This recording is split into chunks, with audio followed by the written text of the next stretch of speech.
Niché au 6e et dernier étage du Palace Parkiade Paris-Vendôme, le nouvel appartement privé propose une suite de 150 m² flexible, à laquelle peut se rattacher une autre suite ainsi qu'une seconde chambre attenante pour une surface totale de 250 m². L'appartement, il a commencé à être réfléchi en 2020-2021, à l'époque où le directeur général de l'hôtel était Claudio de Ciccarelli.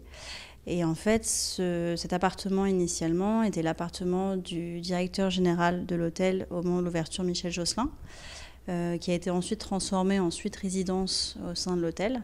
Donc on a déjà une autre suite résidence dans l'hôtel et elle commençait à être un petit peu vieillissante. Du coup, il a fallu trouver une solution pour dynamiser un petit peu cet espace qui avait quand même un très fort potentiel. Du coup, l'idée est venue d'en faire un appartement parce qu'on est le Parkiade est un hôtel qui est très très résidentiel. C'est quelque chose qu'on a voulu accentuer davantage.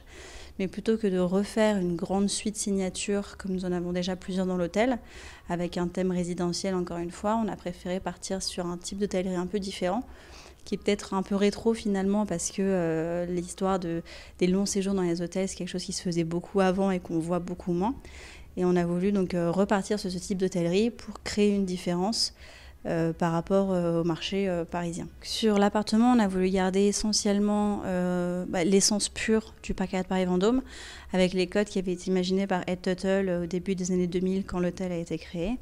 Donc on parle essentiellement, on voit dans les matériaux beaucoup de miroirs, beaucoup de pierres de Paris.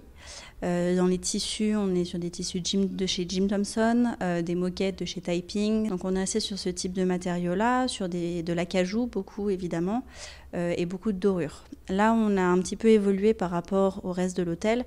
C'est qu'on a voulu cet appartement comme une zone de transition en termes de design pour l'hôtel.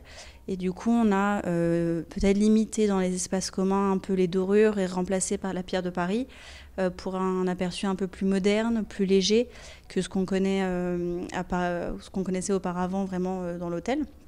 Donc on retrouve beaucoup les codes, on retrouve au niveau architecture intérieure les pilastres, les corniches, on retrouve aussi toutes les œuvres d'art de Rosine Granet évidemment qui font partie intégrante des valeurs presque et l'essence de l'hôtel. De la même manière, on a équipé l'appartement avec beaucoup de jeux de société, ce qui est quand même quelque chose qui est très résidentiel et qu'on a tous à la maison.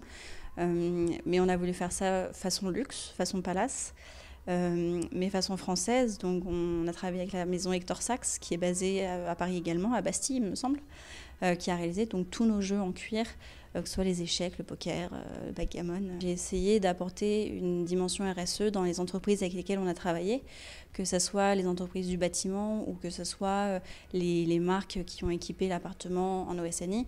Donc on a par exemple quasiment toute la cuisine qui a été faite en peinture décorative par la société Atelier Quai Musée, qui est une entreprise parisienne basée dans le 7e arrondissement, entreprise familiale qui n'emploie que des compagnons.